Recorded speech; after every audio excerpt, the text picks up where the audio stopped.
पर्यटन के नजरिए से किसी भी जिले को जब नई सौगात मिलती है तो लोग उम्मीद करते हैं कि उनकी भी माली हालत मजबूत होगी। मध्य प्रदेश का श्योपुर जिला बाकी जिलों की तरह साधन संपन्न नहीं है। बड़ी संख्या में यहाँ पर आदिवासी वर्ग रहता है। एक तरह से इसे पिछड़ा इलाका माना जाता है। कूनो अभयारण्य में चीते आने के बाद आसपास के ग्रामीणों को अब ये उम्मीद है कि अब उनके गांव में भी पर्यटक आएंगे तो 2 जून की रोटी के लिए उन्हें भटकना नहीं पड़ेगा। पर्यटन के नजरिए से किसी भी जिले को जब नई सौगात मिलती है तो लोग उम्मीद करते हैं कि उनकी भी माली हालत मजबूत होगी। मध्य प्रदेश का श्योपुर जिला बाकी जिलों की तरह साधन संपन्न नहीं है। बड़ी संख्या में यहाँ आदिवासी वर्ग रहता है। एक तरह से इसे पिछड़ा इलाका माना जाता है। कूनो अभयारण्य में चीते आने के बाद आसपास के ग्रामीणों को ये उम्मीद है कि अब उनके गांव में भी पर्यटक आएंगे तो 2 जून की रोटी के लिए उन्हें भटकना नहीं पड़ेगा। श्योपुर जिले के कूनो इलाके के तमाम वन रास्तों को अब ठीक किया जा रहा है, सजारा संवारा जा रहा है, जहां से अतिथि गुजरेंगे। मतलब साफ है कि कूनो में देश के प्रधानमंत्री नरेंद्र मोदी 17 तारीख को आएंगे और इसी रास्ते से तमाम वीआईपी गुजरेंगे। यही कारण है कि अब इन रास्तों में पड़ने वाले ग्रामीण क्षेत्रों के सरकारी भवनों को तो सजाया संवारा जा रहा है, साथ ही सड़कों को भी ठीक किया जा रहा है। आखिर इन ग्रामीण में रहने वाले ग्रामीणों की क्या यहाँ पर स्थिति है और वो क्या चाहते हैं सरकार से, और चीतों के आने के लेकर उनके मन में क्या बात है और उनके जहन में।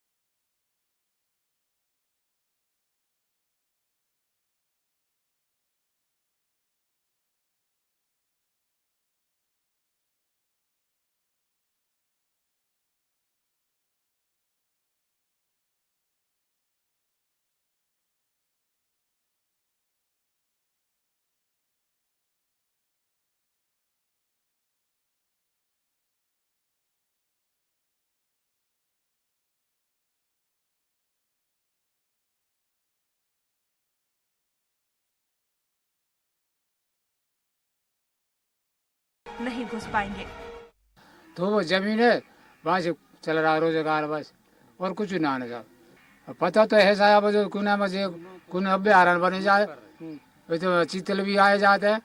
इस बात को पता चल रहा हो साहब रोजगार बढ़ेगा और तुम्हारी सब बचा जाएगी, दुकान भी सब जाएगी। वीआईपी होटल बनाएंगे जहाँ पूरी में अच्छी होटल है, ये तो पता लग रहा है बाद। तो वहीं कुछ ग्रामीण सकारात्मक सोच के साथ भी आगे बढ़ रहे हैं। उनका कहना है कि चीतों को देखने बड़ी संख्या में पर्यटक आएंगे, उनके गांव से होकर निकलेंगे। ऐसे में रोजगार बढ़ेगा तो उनकी आर्थिक स्थिति भी मजबूत होगी। पिछड़े हुए गांव संपन्न हो जाएंगे तो इलाके में रोजगार के साधन बढ़ेंगे। अगर कहूँ अब आए से हमने को कुछ फायदा हो जाए तो हम डटे हैं, नहीं तो कोई हमें ऐसी जोड़ दो कि तुम तेरे के बगल हो जाए। क्योंकि ज्यादा लोग घूमने आएंगे तो उससे फायदा नहीं होगा, दुकानदारी बढ़ सकती है। दुकानदारी का मन तो साफ पैसा नहीं है। हाँ पैसा हो तो हम दुकानदारी करें।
सारे इलाज कराने गए तो वे अभी दो 3 दिन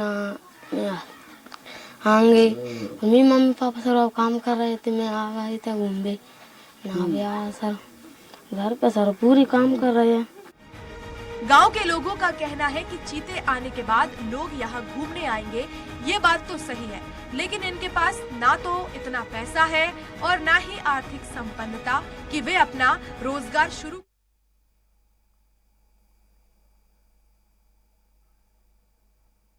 और इस वक्त हमारे साथ पीएस चावला जी जुड़ गए हैं, जो इस अभ्यारण्य से लगातार जुड़े हुए हैं। हम उनसे जानने की कोशिश करते हैं कि उनका कैसा एक्सपीरियंस रहा है।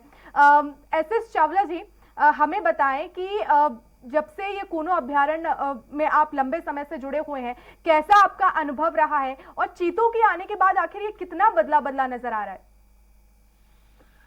पहले तो आप मेरा नाम सही अनाउंस करिए। मेरा नाम चावला नहीं पावला है। जी माफ कीजिएगा। तो दूसरा, जहाँ तक कूनो और चीतों की बात है, ये बहुत खुशी का मौका है कि बहुत सालों की मशक्कत के बाद अब ये एक प्रयास सफल हो रहा है। कूनो में चीते लाने का जो कार्यक्रम है, मेरा भी एक अधूरा सपना था जो आज पूरा हो रहा है। और मेरा ऐसा ख्याल है कि ये जो चीते कूनो में ला रहे हैं, इससे उस क्षेत्र की काया पलटने में मदद मिलेगी, वहाँ के लोगों को रोजगार मिलेगा और मध्य प्रदेश का और भारत में जो हमारे वन विभाग हैं सभी दूसरे राज्यों के भी, उन सभी को एक अच्छा काम करने का मौका मिलेगा और देशों विदेशों में नाम होगा। जी एचएस पावला जी, कितना बदलाव अभी आप इस वक्त कूनो में देख रहे हैं? वहाँ के जो ग्रामीण हैं वो इसको लेकर क्या सोच रहे हैं, किस तरह से? क्योंकि उन्हें लग रहा है कि कहीं ना कहीं या तो हो सकता है कि बड़े बड़े लोग आएंगे तो उनका आशियाना वहां से छिन जाएगा, कुछ लोग ये सोच रहे हैं कि चीते आएंगे तो पर्यटन बढ़ेगा। हाँ, पर्यटन बढ़ने से ही उन लोगों को लाभ होगा, क्योंकि जो वन्य प्राणी संरक्षण है इसमें सबसे बड़ा एक उद्देश्य रहता है कि इनके आने से पर्यटन बढ़ेगा और पर्यटन से लोगों को रोजगार मिलेगा। हमें सरकार को ऐसी नीतियां, ऐसे प्रोग्राम बनाने पड़ेंगे जिससे इस पर्यटन का ज्यादा से ज्यादा फायदा स्थानीय लोगों को हो। उनको चाहे एक अच्छी ट्रेनिंग दी जाए या ऐसे रिजर्वेशन की जाए कि यहाँ की जो जॉब्स होंगी ज्यादातर लोकल लोगों को मिलेंगी। और इसके लिए एक तरह से पूरे स्टाफ की ट्रेनिंग करनी पड़ेगी, ओरिएंटेशन करना पड़ेगा, लोगों को ट्रेनिंग देना पड़ेगा। हो सकता है जहाँ जरूरी हो कुछ लोगों को चाहे फाइनेंशियल मदद की जाए, उनको लोकल अपने बंदोबस्त, ये पर्यटन सिस्टम फैसिलिटी चालू करने के लिए कम्युनिटी बेस्ड टूरिज्म शुरू किया जा सकता है। तो यदि इसके आने से, चीता के आने से स्थानीय लोगों को लाभ नहीं होता है तो ये जो है कार्यक्रम एक तरह से अधूरा माना जाना चाहिए। तो चीता तो ले आए हैं, बहुत अच्छी बात है। मैं हमारे मध्य प्रदेश सरकार को, गवर्नमेंट ऑफ इंडिया को, सबको बहुत बहुत बधाई।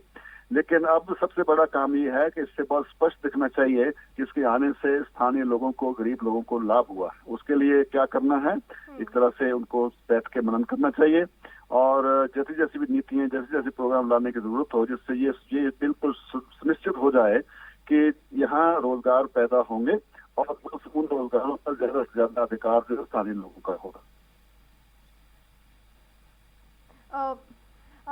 एचएस पावला जी, जब इसको शुरू किया गया था कितनी मुश्किलें देखने को मिली थी यहाँ पर, क्योंकि चीते हमारे यहाँ से विलुप्त हो चुके हैं देश से। अब ऐसे में 8 चीते यहाँ पर पहुंच रहे हैं, आखिर कितनी मुश्किलों का सामना इस दौरान करना पड़ा?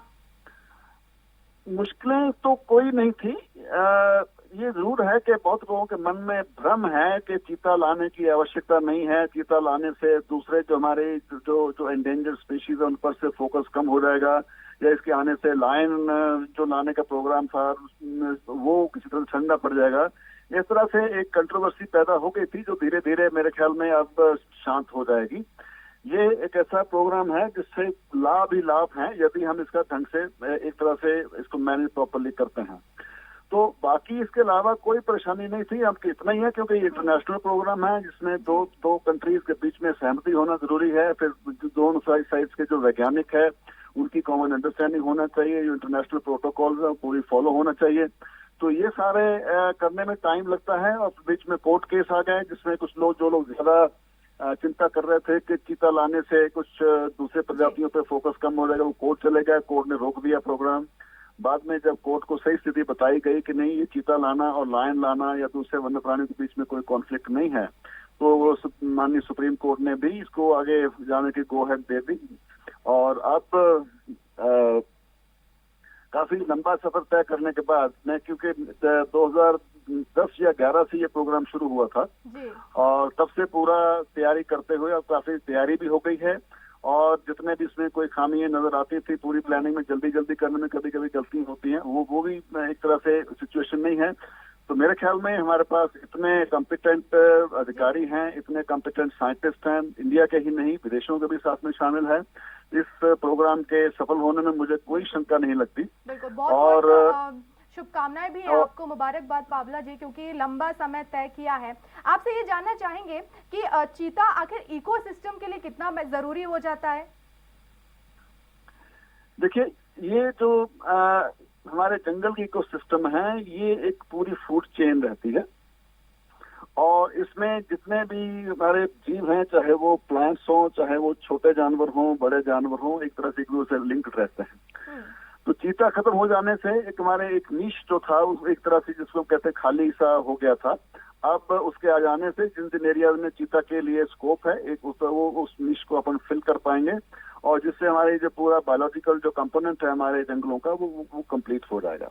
जी, बहुत बहुत शुक्रिया पावला जी, हमसे जुड़ने के लिए, हमें जानकारी हमारे साथ साझा करने के लिए।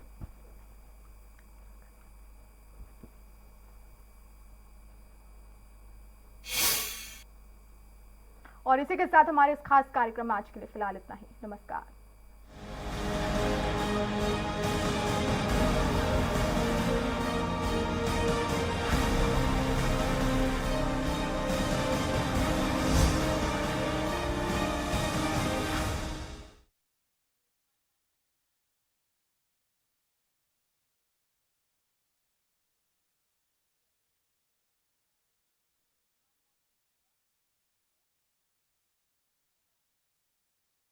मध्य प्रदेश की हर छोटी बड़ी खबर से अपडेट रहने के लिए सब्सक्राइब कीजिए MP स्वराज।